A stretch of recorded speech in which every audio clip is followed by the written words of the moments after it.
Hey everyone, it's been another busy week for AI healthcare news. In my newsletter this week that came out yesterday, we have stories about how AI is being used to speed insurance claim denials faster, but also incurring more penalties, which is relevant given the United Healthcare CEO assassination news. It's being used to predict your potential demise based on your living habits. And it's also being used to detect heart disease early, which is a really big issue. So let's get into it. My name is Ryan Flynn. I am a healthcare communications consultant and former Bloomberg biotech reporter. I currently write this newsletter called AIRX that details top stories in AI healthcare news every week. So this week we have a couple stories. The first one, as I mentioned, was the health insurance claims article. And this one is about how AI is speeding up the use of AI. AI is being used to speed up claims decisions among health insurers, but over 50% of insurers using it last year had to issue refunds or pay fines because of mistakes. And obviously, this is a big issue. A lot of people are talking about this right now.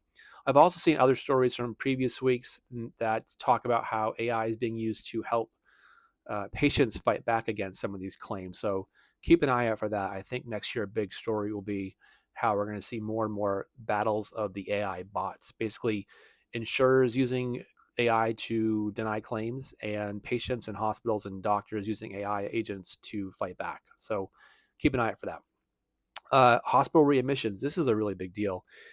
If you have AI always on at home through wearable devices or other trackers, it can actually help monitor and prevent readmissions, which is a huge cost issue for most healthcare systems. And it can be used basically to ensure that patients are healthy after discharge and basically not have to come back to the hospital if they have questions or to spot real emergencies versus ones that aren't necessary. So, good deal there. For heart disease detection, another interesting development, AI is being used to scan CT scans to catch coronary disease before symptoms appear, which again is a potential huge saver of lives. Most people don't realize they have issues until it's too late or until they have a heart attack. So if we could use these scans to AI to scan the CT scans early for people that are at risk, it could potentially save a lot of people's lives, which is again a really big deal. This is kind of a weird story. A death clock. Yes. AI is being used to predict your lifespan based on your habits, diet, exercise, and stress. Kind of creepy, but maybe potentially helpful. I don't know. Do you want to know? Um, AI risks. So, as I mentioned earlier, AI is being used to deny claims for health insurance. Another group is talking about how it's also being used.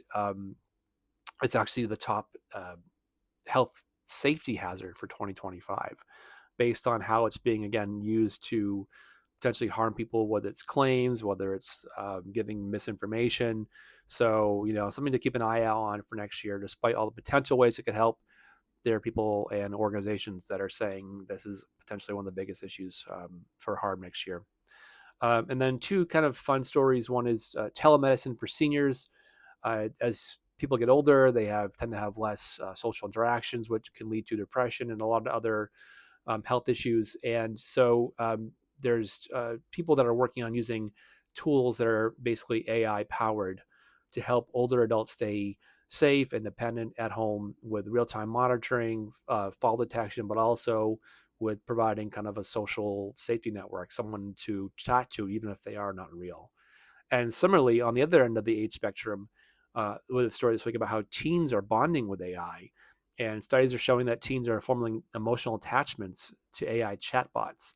This has come up both in some funny ways and also some pretty tragic ways. A teen a couple weeks ago committed suicide after talking to an AI chatbot for a while about it. So, big issue there.